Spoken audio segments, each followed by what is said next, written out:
Pour bien s'entendre, il faut bien s'écouter. Rendez-vous sur M, la petite radio du Grand Maghreb. Amis auditeurs de Radio M, bonjour. Nous nous retrouvons dans un nouveau numéro de Offshore. Pas dans les studios de Radio M. Les studios de Radio M sont en travaux. Et nous avons le plaisir d'être accueillis chez Abdelrahman Hadj Nasser. Abdelrahman Hadj Nasser, bonjour.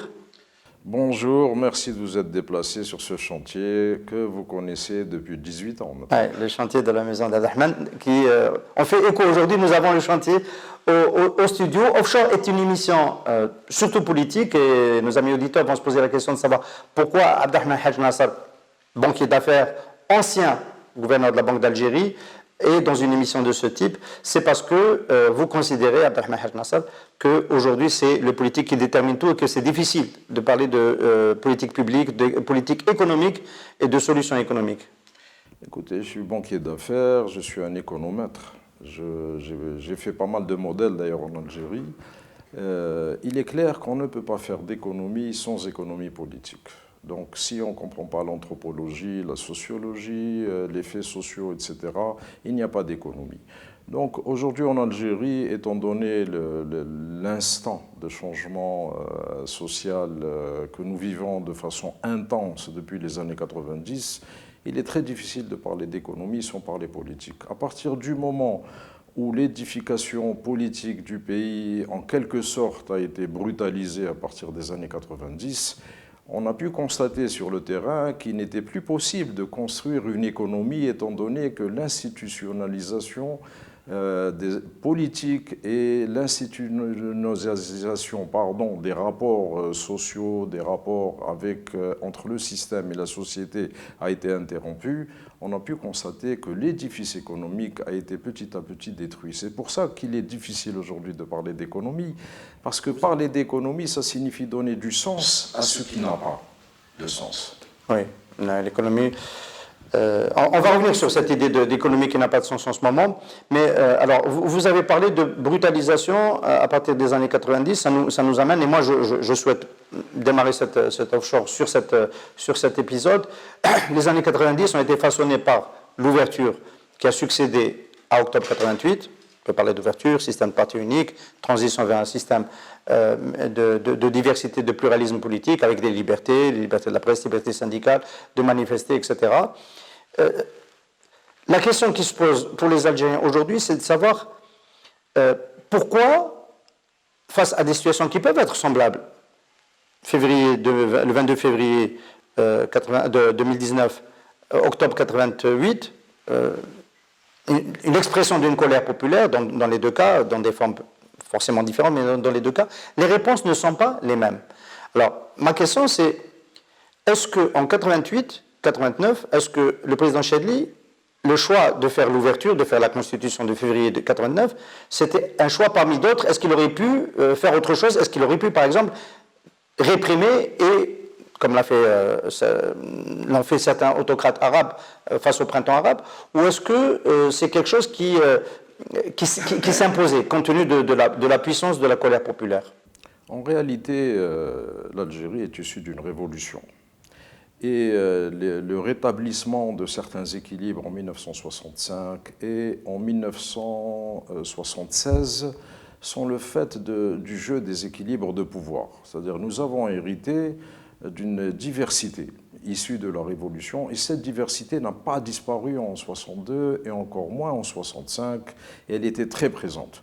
Donc le président Boumedienne a essayé d'acheter une légitimité populaire avec la Charte nationale parce qu'il a bien vu qu'il fallait que ces équilibres des pouvoirs s'expriment aussi à travers une certaine représentation de la population. Bon, on sait ce qui est arrivé après 1975-76 et on a vu qu'il a essayé de rétablir, on va dire, ces équilibres-là au niveau des choix économiques. Il y a eu un certain traumatisme au moment du choix du président Boumedienne, puisque ceux qui n'étaient pas d'accord avec le rétablissement des équilibres du pouvoir ne voulaient plus avoir un chef qui soit capable d'arbitrage à ce niveau-là. Donc, après sa mort, sur laquelle on ne va pas s'étendre, on a décidé d'essayer de choisir quelqu'un, on va dire, de beaucoup plus souple pour qu'il ne fasse pas l'objet on va dire, de ces vecteurs différents qui doit tenir compte de différents équilibres. D'où l'idée qu'on a jusqu'à présent que le système choisit un président faible. Néanmoins, le président Chedli n'était pas aussi faible, d'une part, et d'autre part, il avait conscience que ses forces n'avaient pas disparu. Et donc, il a essayé à plusieurs reprises de mettre en œuvre les réformes issues, on va dire, de la fin des années 70, de la période boumédienne, n'ayant pas réussi. Il a essayé à ce moment-là de s'appuyer sur ce qui restait des différentes expressions de déséquilibre. Et lorsque est venu... On parle de réforme économique, là, Oui, oui, je suis sur le plan économique. Et lorsque cela s'est exprimé de la façon populaire, parce que le peuple a exprimé quoi?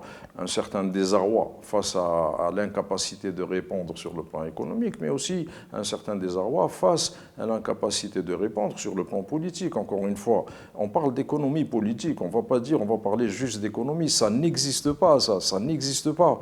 On ne travaille pas en vase clos. Et donc, la réponse de Chedli Ben Jedid est une réponse politique à un problème économique, parce qu'on ne peut pas répondre à un problème économique par de l'argent. On ne peut pas répondre à un problème économique par des astuces techniques. Mais on dira qu'on ne pouvait pas y répondre par de l'argent en 88-89 parce que de l'argent, il n'y en avait pas.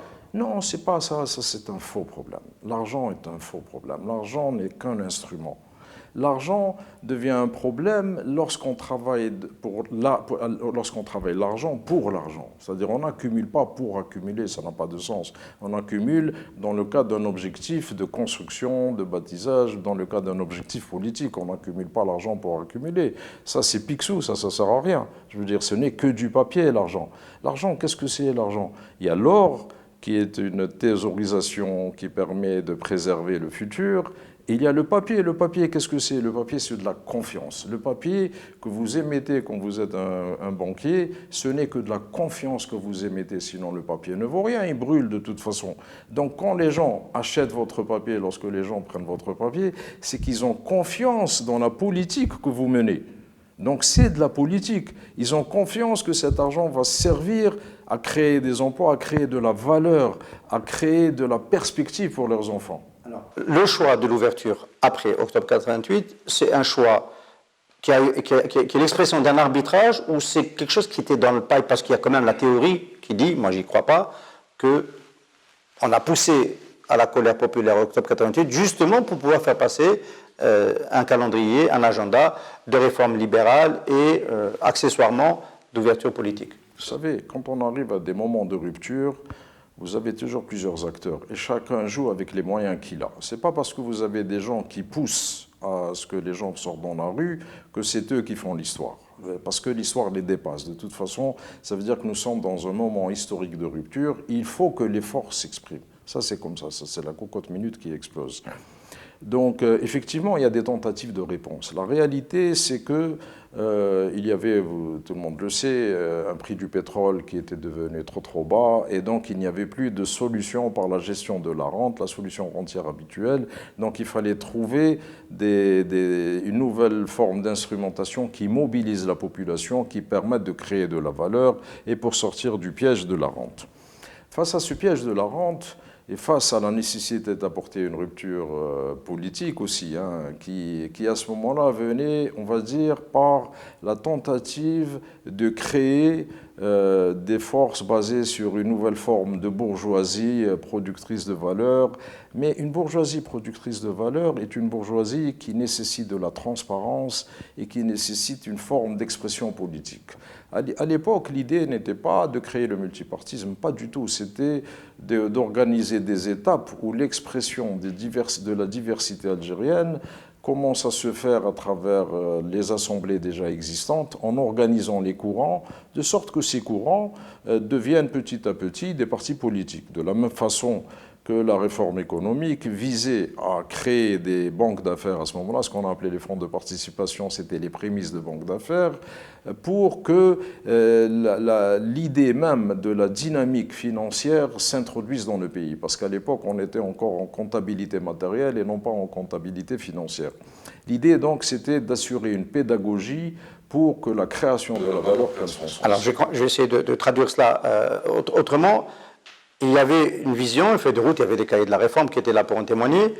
Octobre 88 est venu comme un accélérateur de l'histoire, mais dans le même sens. On peut rappeler le contexte international, c'était la chute de l'URSS, le démantèlement il y avait les conférences nationales en Afrique avec des transitions démocratiques. Il y avait un contexte favorable à cela. Ça ne gênait pas tant que cela. Ma question c'est, est-ce que le mérite d'avoir fait l'ouverture à ce moment-là, il est finalement aussi grand que cela pour l'équipe de Chadli Mejdid? Non, ce n'est pas aussi simple, parce que vous avez toujours le contexte international. Si vous voulez, nous étions dans une démarche qui était parallèle à celle de la Hongrie, c'est-à-dire le socialisme de marché. Ça s'était inscrit dans le plan déjà dès 1977. Donc ce n'est pas nouveau. 1986 n'est venu que pour réactiver une réflexion qui était déjà vieille de 10 ans.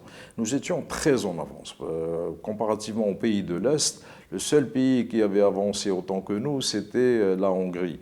Et à l'époque, la Hongrie avait été soutenue par l'Europe. Dans le cas algérien, nous étions obligés de passer par la France. Or, la France était totalement opposée à ce que l'Algérie soit soutenue, comme le fut la Hongrie à l'époque, qui a été l'accélérateur des réformes dans les pays de l'Est.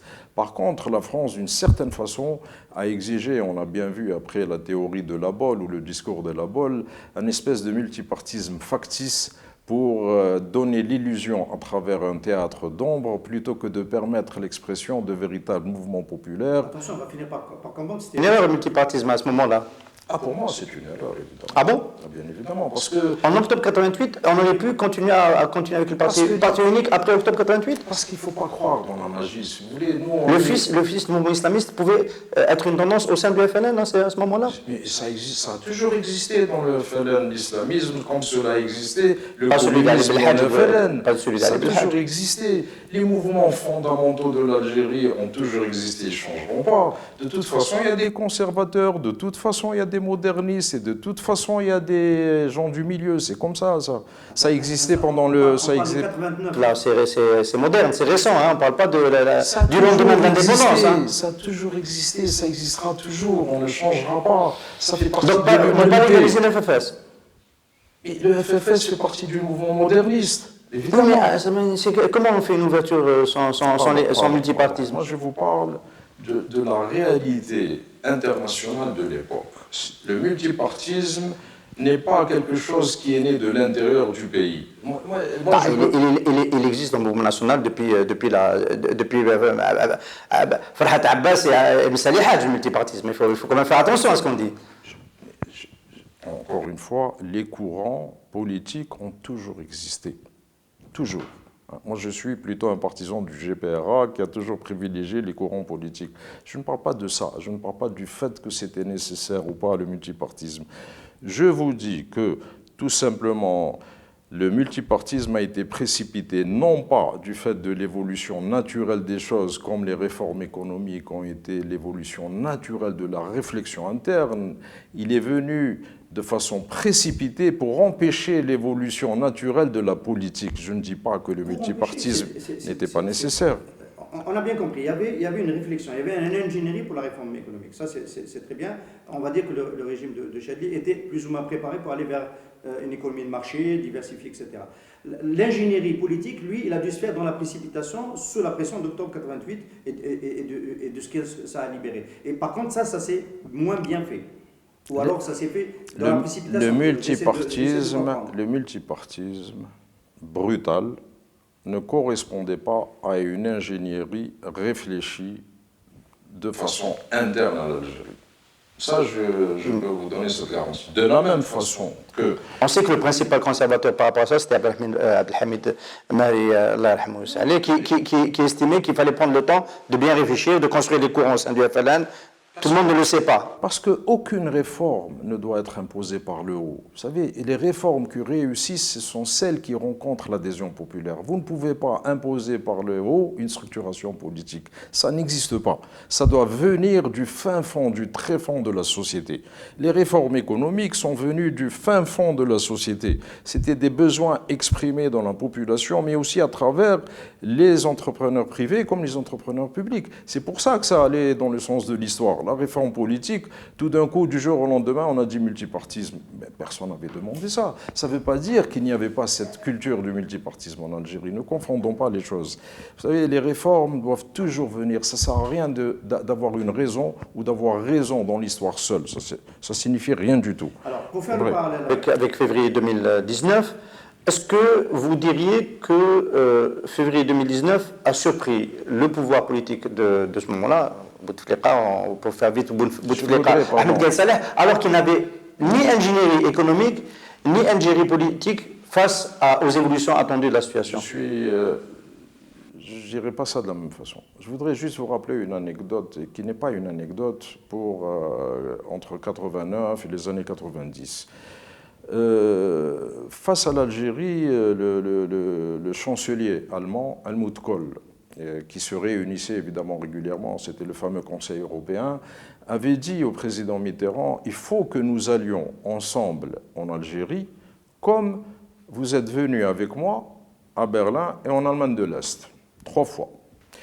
La première fois, Mitterrand lui dit, mais c'est pas comparable, l'Europe de l'Est et l'Algérie. Je vous rappelle que nous avions démarré avant la Hongrie. Quelques mois plus tard, il lui a dit, mais enfin, vous voyez bien que l'Algérie avance et qu'il y a des véritables débats, etc. Et Mitterrand a répondu, c'est pas l'heure, c'est pas le moment, vous comprenez pas l'Algérie, il n'y a que moi qui la comprends, tout le monde se souviendra qu'il était ministre de l'Intérieur de l'Algérie. Et la troisième fois, pendant ce qu'on appelait le Saint-Egidio, donc à Rome, Mitterrand, en plein Conseil européen, il a dit, vous voyez bien qu'ils se réunissent et qu'ils arrivent à se parler entre eux. Il est temps que nous allions ensemble en Algérie parce que l'Algérie et la France sont liées. De la même façon que nous avons réglé le problème de l'Allemagne, vous devez régler le problème de la France-Algérie. Donc ce point fondamental... Ça, c'est le chancelier Kohl qui l'a fait. C'est le chancelier Kohl. C'est le chancelier Kohl. Et ça, je ne le tiens pas par oui dire, je le tiens du Sherpa, du chancelier Kohl. Ça m'a été répété et ça m'a été confirmé. Il faut bien le retenir parce que ce qui montre bien une chose essentielle, c'est que quand vous n'avez pas de partenaire, vous avez des difficultés à avancer parce que les gens pensent que l'indépendance signifie qu'on choisit tout seul. Non, nous sommes obligés de faire avec un environnement international. Nous sommes obligés de faire avancer l'environnement international au même rythme que nous. Notre problème à nous, qui va expliquer 2019, c'est que nous ne sommes pas indépendants dans notre tête. Le problème que nous avons, nous, c'est que nous pensons toujours que nous sommes des sous-français. Nous sommes toujours des indigènes dans notre tête. Et plus vous montez dans la hiérarchie dans notre pays, plus les gens sont persuadés. Ils sont sincères, attention, hein, ce n'est pas des esclaves, ce n'est pas des gens qui sont emprisonnés, mais c'est un formatage des années 50. Ils sont persuadés que la France est omniprésente, mais elle est omniprésente dans le cerveau. Les gens n'ont pas mesuré que la France des années 50, la France des années 60, qui s'est opposée à l'OTAN, n'existe plus. Vous voyez, donc 2019, vous m'avez posé une question, nous ne sommes pas du tout dans la même perspective parce que il y a eu un changement, on va dire, anthropologique dans la société. Il y a eu de tels mouvements géographiques dans le pays. Il y a eu de tels mouvements, on va dire, de classe moyenne, de production de classe moyenne dans le pays. Il y a une université qui, bon an, mal grand, produit un nombre incroyable d'universitaires. Vous savez très bien que, statistiquement, vous avez 3% d'universitaires qui, de toute façon, sont des génies. Ce qui nous fait aujourd'hui un stock permanent de 50 000 personnes de très grande qualité produisent dans des conditions peut-être difficiles, mais qui sont là. Donc cette production permanente de classe moyenne du fait de la gestion rentière à l'algérienne, qui est une gestion qui distribue de l'argent autour d'elle pour pouvoir acheter la paix sociale, produit en permanence de la classe moyenne. Quelle que soit la façon dont on lutte contre le bas de la classe moyenne ou le haut de la classe moyenne, de toute façon nous produisons de la classe moyenne. Quels que soient les mécanismes qui sont mis en œuvre pour exclure les cadres, pour exclure l'intelligence de ce pays, la société algérienne produit de l'intelligence. Vous parlez de l'intelligence de l'ANP et pour être dans le discours de Radio M, de l'intelligence de la crête des Tagarins, de l'état-major. Pourquoi les décideurs, enfin on va les nommer, Ahmed Gaïd Salah au moment de 2019, pourquoi les décideurs ne sont pas au niveau de ceux de 88 Pourquoi? Parce qu'en 88, il y a une option qui est l'ouverture qui permet de gagner du temps, surtout, mais en 89, en fait, en 2019, on est aujourd'hui dans l'impasse complète. L'ouverture de 89, c'était pour casser la dynamique des réformes. Pardon, c'était pas pour gagner du temps, c'était pour casser. Donc c'était possible de faire des réformes avec un parti unique. C'est pas un parti unique. Il n'y en avait pas de réforme avant le parti unique. C'est pas un parti unique. Il fallait, dans le parti unique, il y avait une qualité de gestion, je parle de l'Assemblée nationale, qui était très supérieure à celle qui est venue après le multipartisme. C'est pour ça que je dis que c'était pour casser les réformes. Je trouve que le Parlement de 97 est bien supérieur à celui du parti unique, mais bon, ça n'engage que mon point de vue. Il y avait beaucoup de partis intéressants en 97. 97, là vous parlez, nous étions en train de parler de 89. Si vous parlez de 10 ans après, évidemment, on va parler d'autre chose. Comprenez, je parle de 89. Si vous voulez, pour accélérer les réformes, il eût mieux valu garder les compétences, parce qu'à l'époque, pour peupler l'Assemblée nationale, on prenait des gens compétents. C'était nécessaire, le système fonctionnait comme ça. Il fonctionnait sur un minimum de compétences. Revenons... Je vais essayer juste de tirer une conclusion à ce stade-là de la discussion, parce que c'est quand même assez inattendu comme point de vue. En fait, ce qu'on comprend, c'est que c'est l'éruption populaire qui a changé l'agenda en 88. Absolument. Bien. Tout à fait. Mais l'agenda n'est pas parti dans la bonne direction parce qu'il n'aurait pas dû donner lieu au pluralisme. Moi, je pense que c'est le plus bel acquis. Moi, je suis journaliste indépendant grâce à Octobre 88. Et il y a des partis politiques légaux grâce à Octobre 88. Mais c'est pas... Une partie de l'univers de ce qui nous a fait passer les années 90, c'est quand même les acquis de la période d'ouverture. Ça, c'est votre point de vue. Moi, je ne vous donne pas mon point de vue. Moi, je suis banquier, je suis un observateur. Les partis politiques ne naissent pas d'une volonté administrative de la présidence. Le FIS, c'est un mouvement populaire, c'est pas administratif. Il va faire Fascadalic, on ne peut pas dire... Le FIS est né bien après. Le FIS et un certain nombre de partis sont des créations de laboratoires. Enfin, il faut être sérieux. Ce ne sont pas des créations, ce sont des créations ex nihilo. Ce n'est pas une lutte populaire qui tout d'un coup a mis en place un parti. Enfin, quand même, il faut revenir à l'histoire. Le FIS et d'autres partis ont été créés quand même à la présidence, ça tout le monde le sait. Je veux dire, on va pas transformer l'histoire aujourd'hui. C'est une réalité. À la présidence, c'est vrai, peut-être. C'est le soir du vendredi 7. On est en train de dévier de vos propres sujets. Il faut juste rappeler qu'il y avait des milliers de personnes qui étaient dans la rue au même moment. C'est pas le FIS, ça. C'est ça la différence, vous comprenez. Si on avait laissé ces gens-là dans la rue s'organiser eux-mêmes, que ce soit en syndicat ou en parti, peut-être d'abord qu'on aurait eu plusieurs partis et pas un seul. On ne les a pas laissés s'organiser, on les a tout de suite chapeautés par une structuration. Ça s'appelle comment ça? Ça s'appelle du phagocytage, oulala. Ça s'appelle l'instrumentation, c'est assez connu. Vous voyez où va la direction et vous créez une structure de telle façon à ce que vous embrigadez les gens. Évidemment, je ne dis pas que le FIS a été contrôlé en permanence et que le GIA est une création, pas du tout. Après, ça vous dépasse, parce que justement, vous avez donné une structure qui ne correspond pas à une demande populaire, laquelle demande populaire, à ce moment-là, trouve à s'exprimer dans un cadre qu'elle va complètement exploser. Il eût mieux valu, dès le départ, laisser faire. Alors, je vais transférer ma question sur le contexte de février 2019. Est-ce qu'en février 2019, la demande démocratique, la demande d'ouverture, la demande des libertés, cette fois-ci, est maturée, elle est naturelle, elle vient de la société?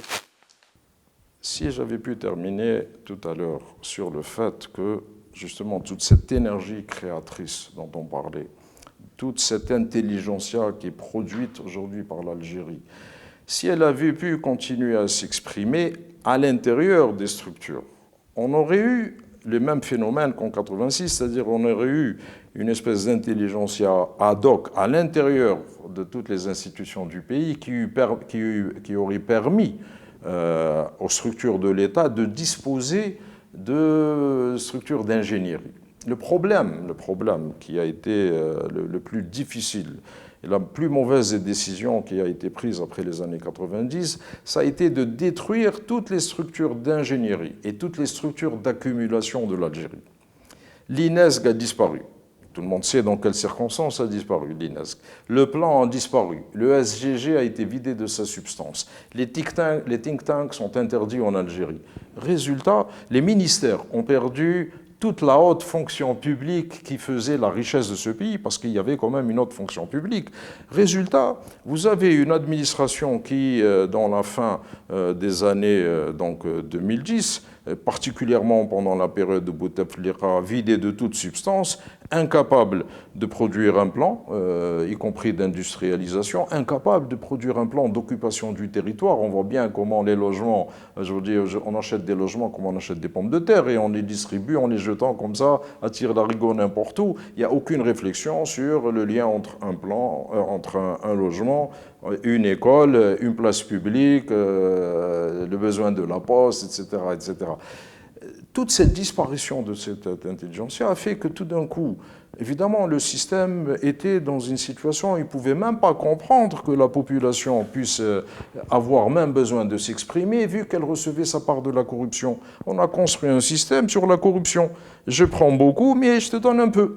D'accord, je te donne un peu comment? Ben, le pain est gratuit, tu ne payes pas l'électricité, il y a 10 000 émeutes, mais à chaque émeute, je donne un peu d'argent, un peu de goudron, un peu de... Et puis surtout, tout est gratuit, on vit dans un système de gratuité. Donc on vit dans un système où finalement tout le monde est heureux. Et on a cru que la paix sociale était arrivée. Alors, si les arbitrages, je parlais de la question d'ingénierie, d'intelligence, de capacité à réagir face à une nouvelle situation historique, j'ai l'impression que vous dédouanez un petit peu les militaires, parce que c'est des militaires qu'il s'agit. S'ils ne prennent pas les bonnes décisions aujourd'hui, ils n'en ont pas pris de bonnes en 2019, c'est parce qu'il n'y a plus cet humus d'intelligence qui peut leur faire remonter les bonnes intuitions, la bonne compréhension de la société, ce qui existait avant. Si le DRS de Toufik, au début des années 90, a pris quelques décisions qui n'étaient peut-être pas... On va prendre la fin des années 90 plutôt. Ramener Bouteflika, le choix de Bouteflika, c'est parce qu'il y avait encore une possibilité de réfléchir, de faire les bons arbitrages, et ça n'existe plus maintenant. Mais qui a vidé les administrations de leur substance intellectuelle? C'est malheureusement les militaires. C'est malheureusement en bonne partie le DRS. Vous savez, le grand débat à l'époque du DRS, c'était de dire on nous a exclus des administrations, résultat, le pays va à volo. Oui. D'accord, ils ont occupé toutes les administrations. Ben, on voit le résultat aujourd'hui. D'accord. Quel est l'intérêt d'occuper des administrations et de cumuler des dossiers sur tout le monde? Vous savez, moi, je pense que le pays a besoin de services secrets, le pays a besoin d'une armée forte, là, il n'y a aucun doute là-dessus. Sauf qu'il faut définir quelle est leur fonction et quels sont leurs objectifs. Donc, ma question n'est pas d'enfoncer ni de dédouaner, la question n'est pas là. Il faut étudier les faits sociaux. Aujourd'hui, les choix qui ont été faits dans les années 90 et particulièrement après l'arrivée du président Bouteflika découlent du fait que l'armée, au lieu de se tourner vers la population pour avoir une certaine légitimité dans son mode de gestion du pays, s'est plutôt tourné vers l'étranger. Il lui suffit d'un agrément par rapport à l'étranger et en réalité l'équation était simple. Je suis agréé par l'étranger et je donne la part de la rente à la population et je gère le pays. Sauf que pendant cette période où cette équation a été mise en œuvre et particulièrement pendant les années Bouteflika, il y a eu un travail systématique de destruction de toutes les institutions civiles du pays. Ça, c'est clair, ça.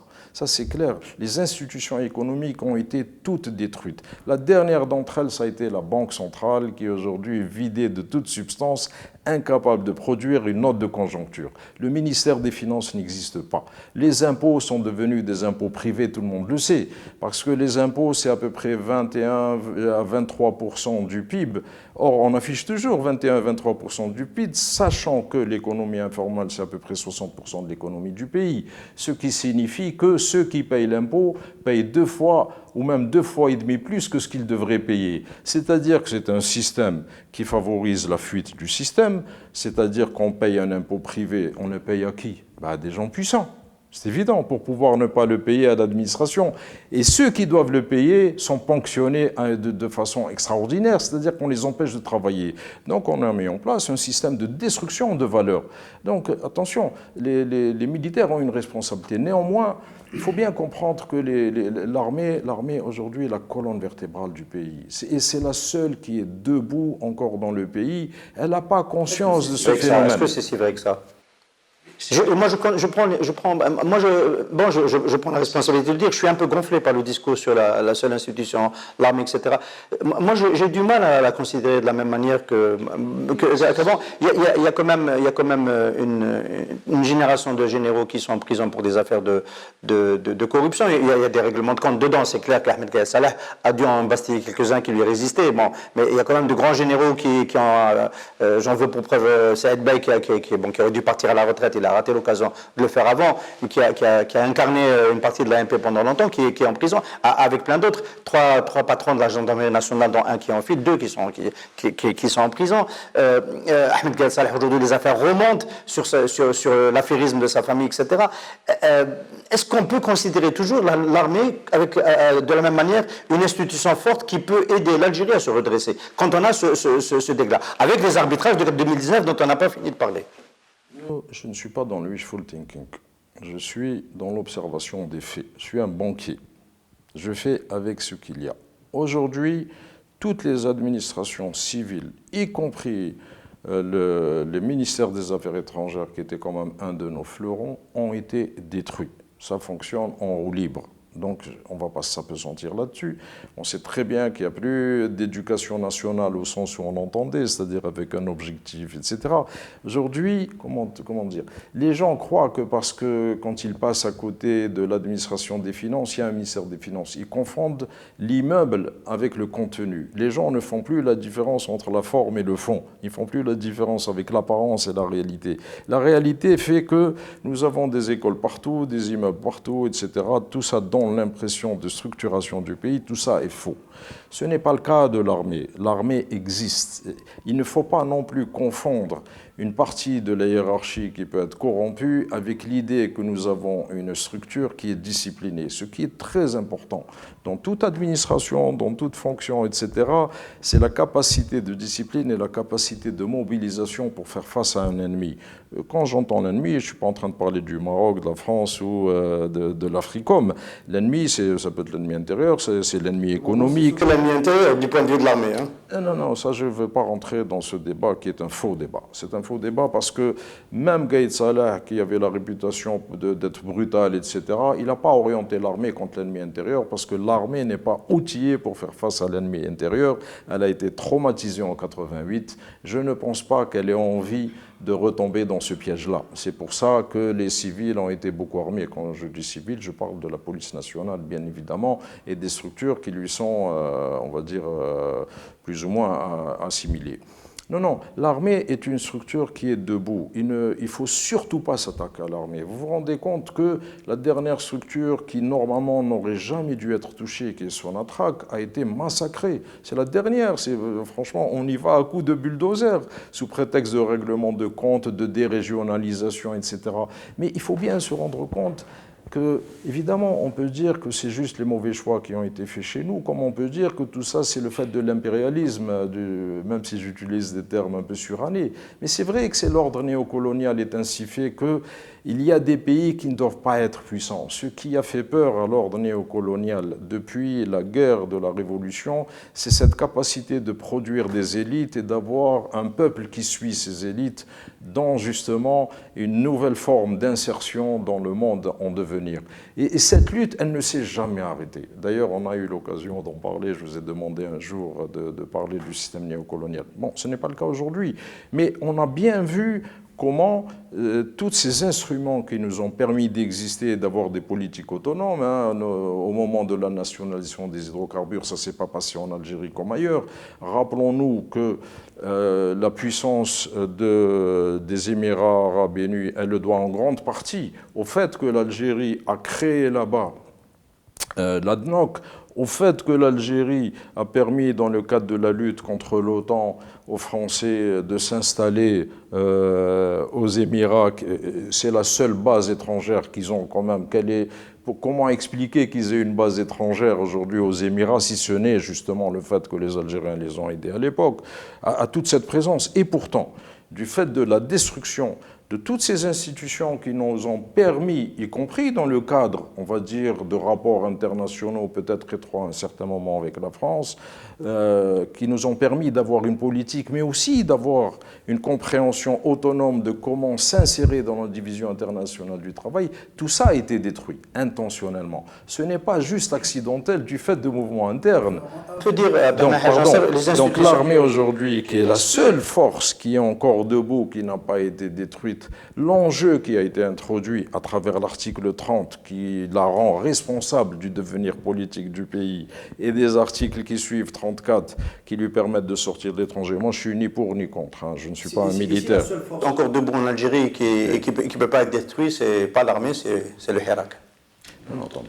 Non, c'est le Hirak. Si on vous disait c'est le Hirak, les solutions ne sont plus dans l'État, elles ne sont plus dans les institutions, elles sont dehors. Vous n'êtes pas dans le journalisme, vous êtes dans le parti pris. Moi, je suis non, c'est une question. Si on vous disait ça, qu'est-ce que vous êtes? Moi, je suis un Hirakiste, je n'ai raté aucun Hirak. Si, j'étais malheureusement en mission à l'étranger et franchement, j'en suis triste. Pourtant, j'en ai raté qu'un. J'en ai fait pas mal.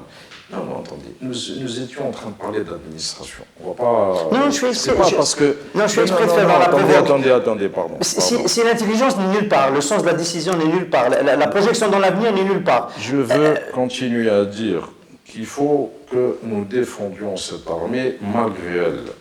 Parce que cette armée nous appartient. L'armée, certains officiers supérieurs n'ont pas conscience, puisque quand vous avez un éditorial aujourd'hui dans la revue de l'armée, il se termine par « l'armée et son peuple ». Moi, ça me rend fou. Si je ne m'abuse, c'est le peuple et son armée. Je ne comprends pas cette formulation de l'armée et son peuple. Donc on voit bien qu'il y a des forces centrifuges dans l'armée qui ne comprennent pas le rapport qu'elles doivent avoir avec le peuple. Donc c'est ça qui nous permet de comprendre le Hirak, puisque le Hirak a dit mais le Hirak il n'est pas taré. Le Hirak a montré une intelligence collective extraordinaire qui n'a rien à voir avec les mouvements qui essayent de phagocyter ou qui essayent d'exploser le Hirak. Le Hirak a montré une intelligence, elle est tellement présente cette intelligence qu'aujourd'hui beaucoup de gens sont conscients à l'intérieur de l'armée qu'en réalité, aujourd'hui, c'est un face-à-face armée-Hirak. Le problème, c'est que l'armée n'est pas outillée pour parler au Hirak. L'armée, elle, et tout ce qui joue de la politique pour les besoins de l'armée consiste à dire nous avons besoin de leaders, nous avons besoin de représentation pour pouvoir parler au Hirak. Mais le Hirak, sa force, c'est de n'avoir ni leader ni représentation. Le Hirak va tellement loin dans sa réflexion collective, qui ne s'exprime pas de façon classique, qu'il se défie même des leaders qui auraient pu être des leaders naturels parce qu'ils ont été en prison, parce qu'ils ont conscience que dans les années 90, la prison a été une fabrication de leaders. Donc ils le savent que Ben Bella a été fabriqué dans le château d'Aulnoy. Ça, les gens, le Hirak a montré une intimité et une connaissance de l'histoire que les hommes politiques officiels et que les officiers de l'armée n'ont pas toujours saisi. Et donc il y a toujours cette tendance. Je sais que vous faites partie d'initiatives comme celle des 22, etc. Et le Hirak Profond, le NIDA 22... Le 22, c'était en juin 54. Oui, mais justement, je trouve que le NIDA 22 et les 22, je trouvais que c'était... C'est le 22 février. C'était un clin d'œil qui était un peu lourd. C'est le 22 février. C'est pas grave. Ce qui est intéressant, moi j'ai de la chance d'être né à la Casbah et d'être toujours bien aimé dans mes quartiers d'origine. Encore une fois, je suis né à Soustara, bien que je préfère le Mouloudia, mais c'est la vie. Hein. Mais j'ai pas mal de, j'ai pas mal de gens que je connais là-bas et qui me permettent de prendre la température réelle. Alors sur cette question du Hirak, j'ai bien écouté ce que vous disiez, Abdelrahman Haj Nasser. Vous dites qu'il y a des gens dans l'armée qui ont bien conscience que c'est devenu un face-à-face armée-Hirak. Alors, on va pas se cacher, vous avez été gouverneur de la Banque d'Algérie à l'époque des réformes, du gouvernement des réformes, vous êtes resté assez proche de M. Mouloud Hamrouch, un peu le leader de cette tendance, qui nous fait des sorties de temps en temps, et qui a cette habitude d'interpeller en creux, on le comprend, les décideurs, l'armée, et qui appelle à protéger l'armée dans ses missions en libérant le citoyen, en libérant les institutions et en créant un espace d'état de droit et de liberté. Mais ces interpellations depuis des années, aujourd'hui on peut considérer que c'est une autre forme d'interpellation, il n'y a pas d'écho. Enfin, on a le sentiment que, à l'époque, pour ça qu'on a démarré cette émission avec une comparaison des années l'Habib el-Khair, des années, à la limite des années Nazar, etc., où il y avait des chefs de l'armée qui réfléchissaient politiquement. Peut-être mal, moi, de mon point de vue, l'arrêt du processus électoral était une erreur, mais qui réfléchissaient quand même politiquement. Aujourd'hui, ces interlocuteurs, vous les voyez où, comment, à quel moment ils vont se décider? Est-ce que le fait, par exemple, je finis ma question comme ça, que le Hirak ait choisi de ne pas se donner de représentants, de ne pas se donner de leader, est-ce que c'est quelque chose qui aide à déclencher une réflexion chez l'armée, ou est-ce que c'est quelque chose qui donne un prétexte à l'armée pour dire ça ne sert à rien de faire quoi que ce soit, de toute façon on a un peuple diffus devant nous et on ne bouge pas? Tout leader sera broyé par la machine.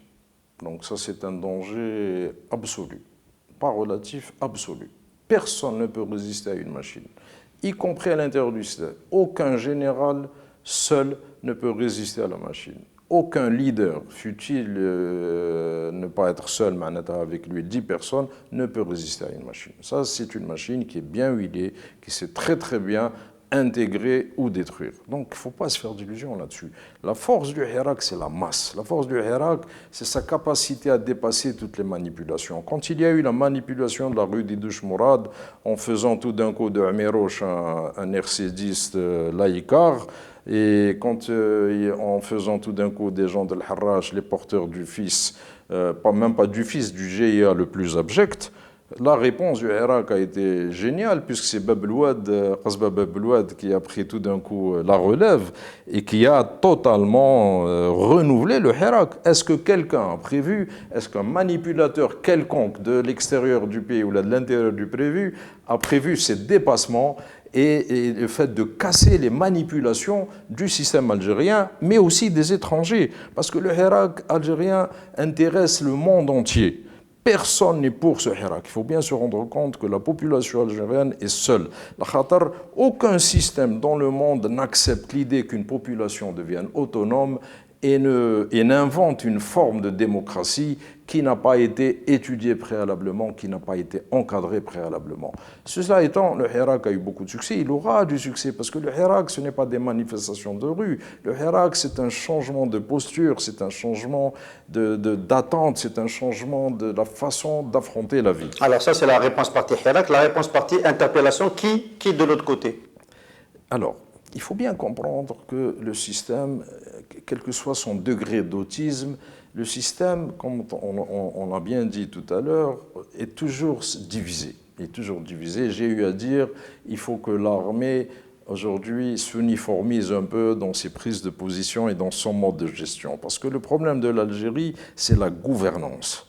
Donc, avant d'arriver à la gouvernance de tout le pays, il faut assainir la gouvernance à l'intérieur de l'institution militaire.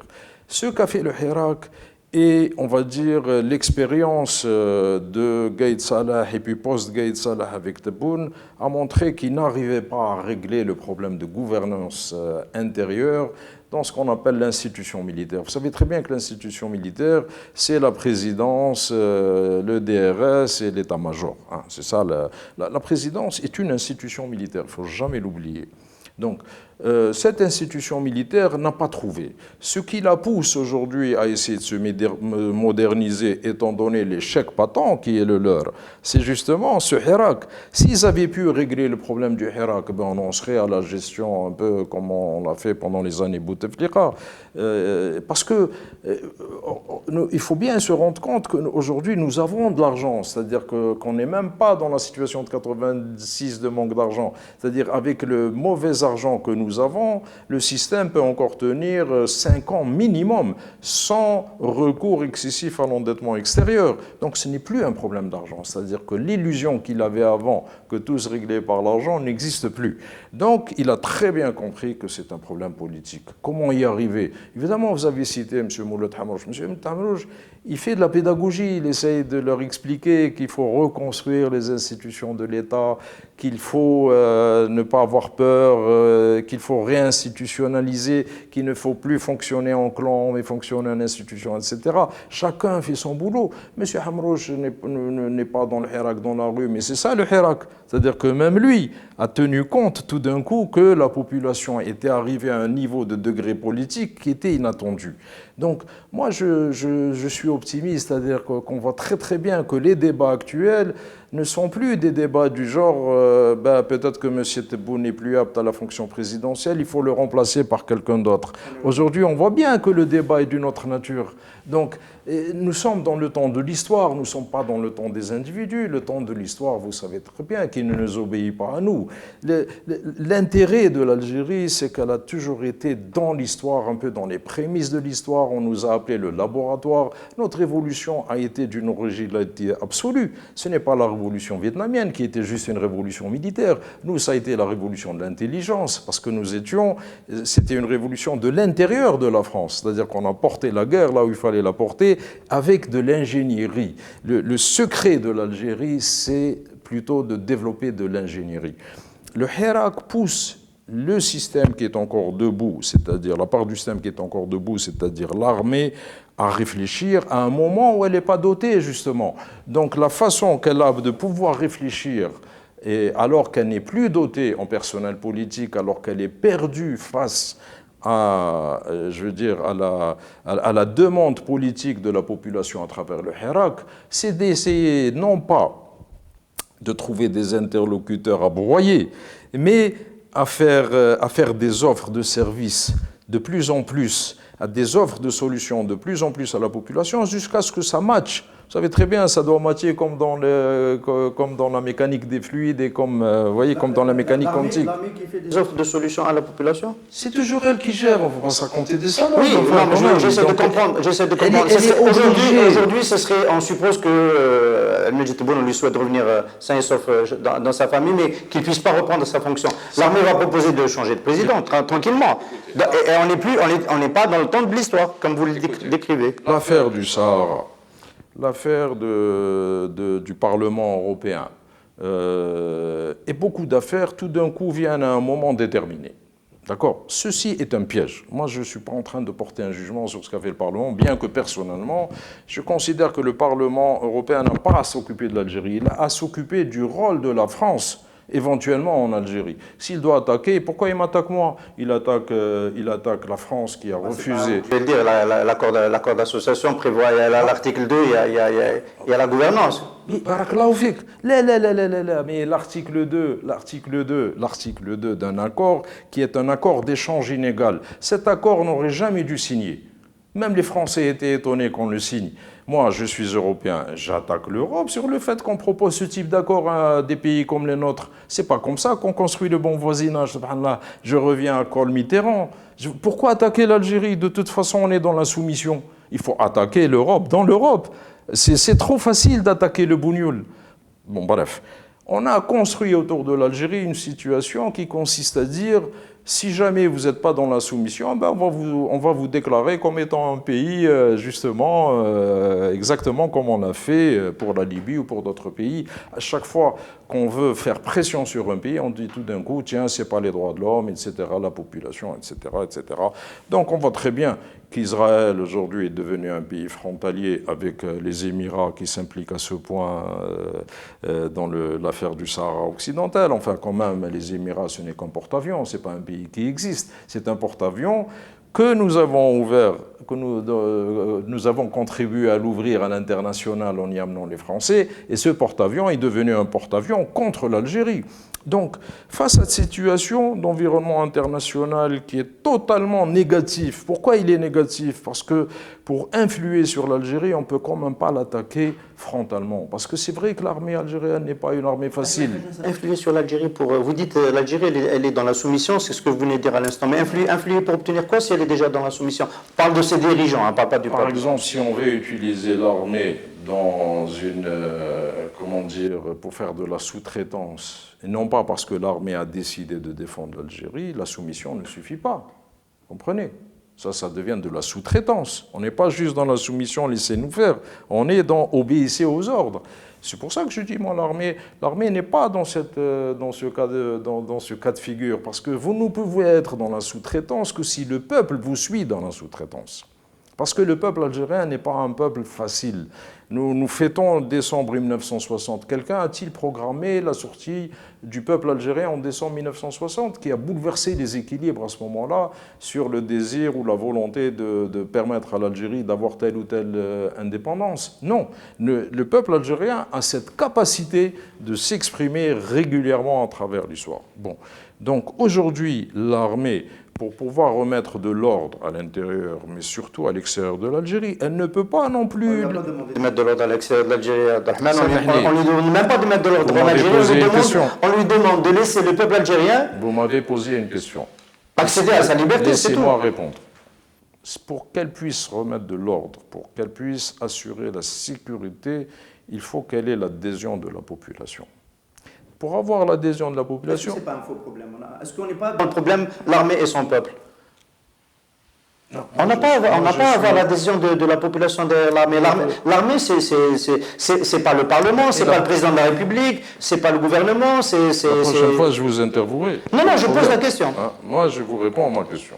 D'accord, tel que je le vois. Donc, l'armée, pour pouvoir faire son travail international, non pas dans la soumission, mais dans la sécurisation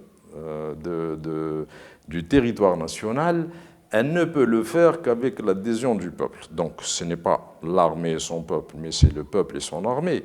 Or, pour acheter l'adhésion du peuple, il faut qu'elle passe à la légitimité populaire. C'est la raison pour laquelle nous sommes dans un face-à-face armée-population. Dans ce face-à-face armée-population, si elle n'a pas l'adhésion populaire, elle ne pourra rien faire à l'étranger. Abdelrahman Hadj Nasser, vous avez été un cadre du plan pendant longtemps, tout le monde ne le sait pas. Vous avez une culture développementiste, même de concepteur de plans de développement, pour renouer avec cette tradition qui est toujours nécessaire, y compris en contexte d'économie de marché. Le politique est nécessaire. C'est pour ça que nous avons fait une émission d'économie politique et surtout de politique.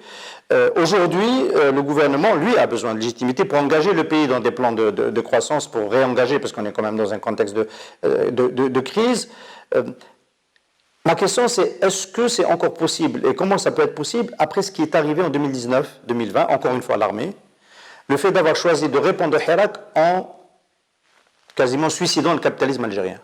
Tous les oligarques qui ont été mis en prison pour beaucoup, à mon avis, il y avait de la place pour qu'ils y aillent parce qu'il y avait de la corruption, mais on s'est rendu compte au fil des mois que cette machine de la répression a touché beaucoup trop de chefs d'entreprise, y compris ceux qui étaient à la marge, ceux qui étaient à la périphérie des années Bouteflika, et elle a complètement paralysé la machine. Ma question, c'est est-ce qu'on peut faire un capitalisme substituer au capitalisme des années Bouteflika un autre? On a beaucoup parlé des petites entreprises qui on a tenu un séminaire sur cela avec les incubateurs. Est-ce que c'est possible de le faire? Est-ce que c'est censé de le faire? D'essayer de créer de nouveaux acteurs de croissance et d'éliminer complètement ceux qui ont fait les années Bouteflika. Je ne parle pas des principaux oligarques qui, dans beaucoup de cas, méritent le sort qui leur est arrivé, mais les choses sont peut-être allées trop loin. Écoutez, c'est un problème classique, c'est-à-dire qu'on ne peut pas ne pas passer par la liberté d'entreprendre. Ça, c'est fondamental. Le problème du libéralisme, c'est qu'il n'est possible que quand il y a un État fort. Il n'y a pas de libéralisme en l'absence d'État. Adam Smith, sans Madame Smith, ça n'existe pas. Madame Smith, c'est la main invisible, c'est, je dis bien Madame, c'est-à-dire celle qui dirige derrière et qui n'apparaît jamais, c'est l'État. Donc, quand on détruit l'État, il est très difficile de faire de la régulation. Le point où nous sommes arrivés, c'est que nous avons détruit l'État, et c'est pour ça que des mécanismes ont été en place, qui est toujours l'autorisation préalable, y compris avant d'investir. En réalité, quand vous mettez en place ce type de mécanisme, vous ne permettez pas l'émergence d'une classe entrepreneuriale puisque vous allez voler tous les bons projets pour les donner à vos petits copains qui, eux, sont incapables de mettre en œuvre ces bons projets. Donc, vous voyez, c'est un choix politique fondamental. Est-ce que vous voulez voir l'émergence d'une bourgeoisie, d'une petite bourgeoisie, moyenne bourgeoisie, grosse bourgeoisie, ou pas? En Algérie, on a toujours été contre la bourgeoisie parce que la bourgeoisie signifie un minimum de transparence et signifie l'émergence de forces politiques contradictoires. On revient toujours à comment doivent naître les partis politiques, etc. Donc, nous sommes aujourd'hui devant cette situation où nous avons vu l'émergence d'oligarques. Mais l'émergence d'oligarques n'est pas née comme ça, par hasard, parce que l'oligarchie est née en Algérie sur la base d'une demande internationale où le monde devait basculer vers un système oligarchique au niveau international. Et on voit bien que des gens comme Jeff Bezos, qui pèse lui tout seul 1,5 fois l'Algérie en termes de revenus, avec l'Algérie qui, dans les revenus, diminue pendant que Jeff Bezos augmente, ces gens-là se sont placés au-dessus des États. Alors on peut dire que nos oligarques à nous, qu'ils fussent quelqu'un qui a l'air totalement incompétent comme Haddad ou très très compétent comme M. Khalil, qu'on oublie assez souvent, dont la fortune se chiffre en dizaines de milliards de dollars et non pas les fameux 128 millions qui ont été mis en exergue, etc., par les Italiens. Je parle de la fortune qui a transité par lui, et moi je ne sais pas où se situe ce trésor de guerre. Ces oligarques n'ont pas été conçus dans le cadre, je veux dire, de la mise en circulation de cet argent dans les frontières nationales historiques. Alors évidemment, les frontières de l'argent, c'est comment est géré l'argent par le centre de gravité qui est la City de Londres. Ça n'a jamais été ailleurs que la City de Londres qui a conçu le monde dans lequel nous vivons depuis plus de 4 siècles. Même New York n'a jamais été qu'une filiale de la City de Londres. Donc, nos oligarques à nous ne sont que des formes de transfert de cet argent vers les lieux où se sont gérés tous les flux du monde entier, que sont la City de Londres. La City de Londres, aujourd'hui, travaille un peu pour Jeff Bezos, travaille un peu pour Elon Musk, travaille un peu pour tous ces oligarques, notamment les oligarques russes comme les Berezovski, etc., ou les Khodorkovsky, et travaille aussi pour les oligarques chinois. Et j'aimerais vous rappeler que le président Xi Jinping, quand il a été en Angleterre il y a déjà quelques années, je pense que c'était il y a à peu près 4 ans, a été rendre visite à la reine d'Angleterre, évidemment, de façon protocolaire, puis à la City de Londres, et non pas au 10 Downing Street, au Premier ministère, ce qui montre le poids de la City, qui, elle, a une existence politique autonome par rapport au gouvernement anglais. En fait, elle détermine le gouvernement anglais, elle surdétermine la fonction politique en Angleterre. Donc, pourquoi a-t-il été rendre visite à la City de Londres? Il a été rendre visite pour dire, écoutez, dans la nouvelle organisation mondiale telle qu'elle se profile, la mondialisation va échouer. Ce qu'on voit d'ailleurs, la bagarre Biden-Trump, c'est une forme d'échec de la mondialisation brutale. Et nous, les Chinois, nous considérons que la City de Londres doit garder son statut de gestion, de centralisation de la gestion des flux dans le monde. Enfin, ils ont des ambitions pour Shanghai aussi, quand même, les Chinois. Bon. Oui, mais Shanghai, c'est comme New York, c'est-à-dire qu'elle ne peut être que filiale. Je parle de cette étape, hein. Moi, je ne suis pas... Est-ce qu'on peut renouveler un capitalisme aussi Pardon, vite que donc, parce qu'il ne reste plus beaucoup de temps et qu'il faut arriver ce que je voulais dire par là, c'est qu'aujourd'hui, nous voyons les flux de capitaux qui étaient aux États-Unis partir vers Pékin. Donc ça, il faut bien l'analyser. Donc notre argent à nous, l'oligarchie qu'on a mis en place, qui, elle, est très, très sous-développée, qui fait passer tous ces flux de capitaux par la France, lesquels les font passer par la City, laquelle City va les envoyer vers Pékin. Mais cet argent ne nous appartient pas. Ce que ne comprennent pas nos ex-oligarques, c'est que cet argent ne leur appartient pas. Ils ont l'illusion que parce qu'ils ont ouvert des comptes, ils ont l'illusion parce que la France est un pays de recel généralisé des biens mal acquis, qu'ils sont protégés par la France. C'est une illusion absolue. Même la France n'existe plus dans ce domaine. Donc cet argent, il a une patrie aujourd'hui qui est la City, il a une autre patrie pour le moment qui est plutôt Pékin. Donc aujourd'hui, si nous voulons échapper à cette gestion de flux qui nous dépasse complètement, qui fait qu'on ne récupérera jamais rien, parce qu'il n'y a pas de traçabilité qui est juridique qui nous permet de le récupérer, bah, il faut construire une bourgeoisie nationale. C'est très important d'en venir à la PME, à la TPE, à la PME, etc. Mais quand vous voyez aujourd'hui la fiscalité algérienne, le système juridique algérien, il n'est certainement pas orienté pour permettre l'émergence de cette classe entrepreneuriale en Algérie. Ça, c'est un problème fondamental. Alors, est-ce que les militaires ne veulent pas de ça? Non. C'est pour ça que les militaires ont besoin, aujourd'hui, s'ils veulent subsister eux-mêmes, s'ils veulent garder un minimum de rente, un minimum de capacité d'exception, d'accumulation matérielle, etc., dans un contexte où la rente pétrolière est en train de disparaître, il faut qu'ils voient eux-mêmes l'émergence d'une bourgeoisie capable de produire de la valeur. Vous savez, c'est très important. Réforme en creux que vous venez de citer, réforme du code de l'investissement, il ne faut pas d'autorisation préalable, sinon on pique les bons projets, on les donne à ses amis, voilà, on a bien compris. Réforme fiscale pour garder du flux en Algérie et faire en sorte qu'on construise une bourgeoisie nationale. Revenons encore aux politiques. Troisième réforme institutionnelle, la démocratie. Alors que dans les élites algériennes, il y a, je pose cette question, il y a une demande d'État fort, d'État autoritaire pour relancer la machine économique. Il y a encore la nostalgie de l'État autoritaire. On n'a pas de parti communiste chinois, on n'est plus dans les années bouddhistes, mais il y a elle existe, c'est une partie de nos élites. D'ailleurs, peut-être les élites qui ont quitté le Hirak l'été 2019 et qui considéraient qu'une fois que Bouteflika est tombé, c'était bon, on pouvait rentrer à la maison. Il y a cette demande d'autorité et d'État fort pour relancer la machine économique, pour créer une bourgeoisie nationale, de la croissance et du développement.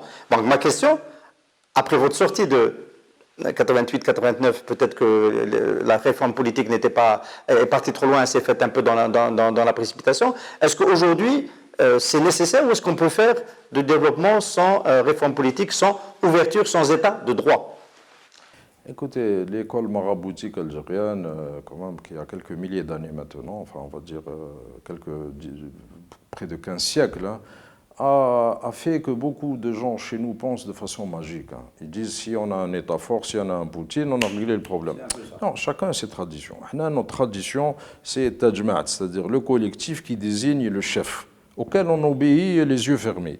C'est jamais le chef qui désigne un collectif. Je reviens, c'est l'armée, c'est pas l'armée qui désigne le peuple, c'est le peuple qui désigne l'armée et qui permet l'émergence d'un chef. Donc c'est la même chose en économie. Cette croyance magique est de dire si on a un État fort, moi je dis que pour permettre la bourgeoisie, il faut un État fort, c'est-à-dire un État régulateur. Eux pensent à un État fort, ils pensent à la magie de Xi Jinping ou de Poutine. C'est pas comme ça que ça se passe. Le système chinois, le système singapourien, ou tous ces systèmes qu'on a connus, ou le système vietnamien qui a beaucoup de réussite, ce sont des systèmes itératifs, c'est-à-dire itératifs entre l'empire du milieu et ceux qui l'entourent. Et ils ont en fait un système d'assemblée qui permet à l'information de remonter, à l'information de s'organiser, des espèces d'assemblées qui ne disent pas leur nom, et qui fait que la décision est collective. Ça, c'est fondamental. Donc, chez nous, nous avons notre propre histoire qui est, on appelle comme on veut, Tajma, Ajma'a, ila akhirih. L'important pour nous, c'est que c'est très important que la décision commence à la base, qu'après, effectivement, nous construisions un État fort de sorte à ce que, lorsque les décisions sont prises, elles sont automatiquement mises en œuvre parce qu'elles sont légitimes. Donc, pour construire une bourgeoisie, ce n'est pas la décision d'un chef absolu qui va dire « Tiens, aujourd'hui, il faut qu'on soit bourgeois ». Ce n'est pas comme ça que ça se passe. Le Sud-Coréen Park a décidé de créer des champions, de créer des champions, pas tout seul, mais... Non, Park Chung-hee, ce n'était pas comme ça. Il a réuni des assemblées. Il a réuni les militaires entre eux. Il a dit « Toi, vous avez été des voleurs. Je vous donne une possibilité. C'est que vous transformez votre argent sale en investissement productif, etc. Vous restez réunis entre vous, c'est comme si c'était une assemblée, hein. Vous réunissez entre vous et je veux que vous me dessiniez un programme. Il a réuni les civils, il a fait de la même façon avec tous les groupes.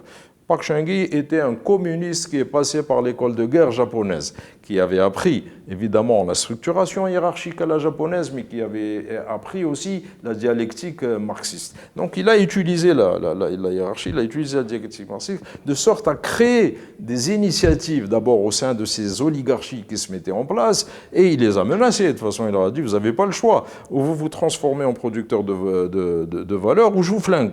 Donc, dès le moment où il a créé une dynamique, on va dire politique, non pas de gestion de la rente, mais de participation à la production de valeur, évidemment, la Corée du Sud a démarré, on le voit très très bien. Ce qui s'est passé avec Liu Chang, comment il s'appelle, j'ai oublié son nom, ce Singapour, il a fait exactement la même chose. On dit que non, Singapour, il a dit quoi? Il a dit, moi je sais que j'ai des éléments de qualité, mais je sais qu'ils valent un certain prix, je vais les payer moi très très cher. Si vous voulez 15 000 $, moi je vous donne 150 000 $. Mais Bouteflika était là pour...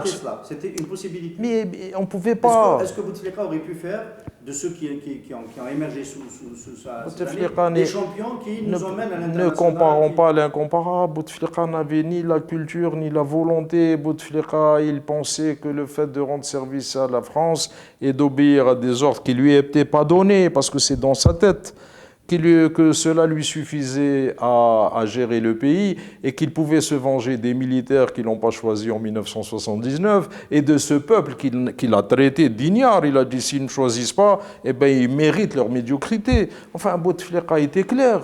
Le problème, c'est pas Bouteflika. Bouteflika, c'était effectivement un mauvais parallèle avec éventuellement le général Park. Là, on est en décembre 2020, l'année 2020 est en train de se terminer, une année chaotique, une année terrible pour la planète entière, peut-être en particulier pour le peuple algérien, parce qu'en 2019, il y avait de très grandes espérances de changement, de décollage et de vie meilleure. Aujourd'hui, on sent bien avec une nouvelle crise institutionnelle, la présidence de la République qui est vide. On sait que le référendum, on a vu un peu le courant d'air qu'il y a eu dans les bureaux de vote. On sait que la feuille de route donc, a échoué, celle du 12-12 a quasiment s'est crachée. Est-ce que c'est encore possible de changer de feuille de route dans le contexte d'aujourd'hui, d'aller vers un pacte de la Tejmak? J'utilise les concepts anthropologiques utilisés par vous, Abdelrahman Hadj Nasser. Est-ce que c'est encore possible de changer d'orientation sous la tempête actuelle? Écoutez, autant le HCE était une mauvaise idée au mauvais moment, autant une espèce de comité de gestion qui gérait une période qu'il ne faut pas appeler transitoire. On vit dans la transition de la naissance à la mort, hein, donc ce sont des mots qui piègent. Qui gérait la période, c'est-à-dire qui gérait la préparation d'une nouvelle génération à la gouvernance du pays. Parce que le savoir-faire de la gestion n'est pas aussi simple. Il y a des termes qui ne veulent rien dire, rajeunir brutalement ou ne ramener que les vieux, etc. Ça n'a pas de sens. Il faut mélanger les âges, il faut mélanger les cultures, etc. Moi, je pense qu'aujourd'hui, le pays devrait être confié à ce qu'on appelle comme on veut, une jama'a, un comité de gestion, peu importe sa couleur politique, dans lequel on trouve suffisamment de représentativité de courant, d'âge. Je ne parle pas d'un conseil national de transition, je pense à 3, 4, 5 personnes, pas plus, avec à leur tête quelqu'un qui est reconnu par la sagesse, parce que nous avons besoin de sagesse dans un contexte de brutalité extérieure où la recherche des guerres asymétriques est permanente et des gens qui ont suffisamment de prégnance sur la population, avec la population, qui puissent parler à la population. La population ne peut plus aujourd'hui se résoudre à un discours quel qu'il soit, quelle que soit la qualité de discours, elle ne va pas le croire, parce que les gens sont échaudés par les discours et par les promesses. Et cette instance de sage, elle aurait quoi comme tâche? La tâche, c'est de proposer une nouvelle organisation politique qui émanent de la population, qui puissent parler à la population, mais aussi des projets économiques, des projets d'institutionnalisation qui représentent la population telle qu'elle est aujourd'hui. La population a évolué. Nous avons de la chance, nous avons une population intelligente, nous avons une classe moyenne intelligente. Quand vous voyagez à l'intérieur du pays aujourd'hui, les gens vivent de la même façon à Hassi Bahbah et Alger. C'est impressionnant. Moi, j'étais hier à Bura. Je veux dire, il n'y avait aucune différence avec un quartier d'Alger. Et ça, c'est fondamental que les gens d'en haut n'ont pas compris, parce que les gens d'en haut, ils ne prennent même pas leur café dans les rues d'Alger. C'est pour ça qu'un comité de gestion qui soit un peu l'émanation, non pas la représentation des gens, il ne faut pas se faire d'illusions. Je veux dire, le peuple est un peuple conscient. On a bien vu à travers le Hirak leur aptitude à comprendre l'histoire, à comprendre les faits sociologiques qui émanent du collectif qui s'appelle le Hirak. Donc, au fur et à mesure que ce groupe fera des propositions, eh ben, le peuple acceptera certains et en rejettera d'autres. Il faut lui faire confiance. et on trouvera la solution. Au bout d'1 an, 2 ans, 3 ans, on trouvera la solution. Mais l'urgence... La Constitution, là, on est d'accord. Hein. Pardon ? Nous sommes en dehors de la Constitution dans, Moi, dans je cette ne crois proposition. pas dans la Constitution. La Constitution, c'est l'adhésion du peuple. Il n'y a plus d'adhésion. Il faut oublier tout ça. Il faut oublier. Il faut la continuité juridique. Ça, c'est très important. C'est-à-dire que cette nouvelle instance, il faut trouver la formule pour dire que juridiquement, elle continue d'État algérien. Parce que vis-à-vis du reste du monde, vous devez maintenir vivant la Banque centrale, c'est très important. Ça, c'est très important, l'impression de billets. Ce n'est pas une imprimerie quand même, ce n'est pas l'ENAG. Donc vous devez maintenir quelques institutions. L'armée, il faut protéger l'armée, il faut protéger la Banque centrale, il faut protéger quelques institutions clés, la police, etc. Les mettre dans un cadre juridique, parce qu'il ne faut pas qu'il déborde, il faut encadrer l'armée, il faut encadrer la police, il faut encadrer la Banque centrale. Ça, ce n'est pas très difficile à mettre en œuvre. Et le reste du monde, lui, pourvu qu'on assure une certaine stabilité, vous savez, vous gérez, hein. Contrairement à ce qu'on pense, ce n'est pas le reste du monde qui impose, c'est que dans notre tête, nous considérions qu'il faille passer par le reste du monde, qui fait qu'aujourd'hui nous sommes soumis. La soumission, c'est aussi un sous-produit de la corruption. Permettez-moi de ne pas l'oublier avant de terminer, parce que dès qu'il y a corruption, il y a soumission, et dès qu'il y a soumission, il y a trahison. Ça, il faut permettre l'enrichissement illicite, et il faut que ceux qui sont tombés dans la marmite le disent. C'est la seule façon qu'ils ont d'échapper à la trahison internationale. Parce que si vous permettez à quelqu'un à l'étranger de vous dire « Ah, vous avez un appartement à Paris, et donc tout ça est illégal et que vous avez peur », vous êtes foutus. Vous êtes foutus, et nous sommes foutus avec vous. Ça, c'est une évidence. Il faut toujours assumer ce qu'on a fait, sinon il vaut mieux dégager du système. Merci beaucoup d'avoir été concret dans cette proposition qui, à mon avis, va faire le punchline de cette émission offshore. La Constitution, c'est l'adhésion du peuple, et en dehors de l'adhésion du peuple, il n'y a pas de Constitution. Merci beaucoup de nous avoir accueillis, Abdelrahman Hadj Nasser, dans ce débat qui était un entretien particulier, parce que je vous ai un peu titillé sur mes convictions et pour échanger, pour vous permettre de bien préciser les votes. C'était un vrai plaisir de vous entendre. Écoutez, je vous remercie. Moi, j'ai toujours aimé votre façon d'interviewer. Je sais que quelquefois, vous y mettez de votre personne, mais c'est ça qui est intéressant. Merci.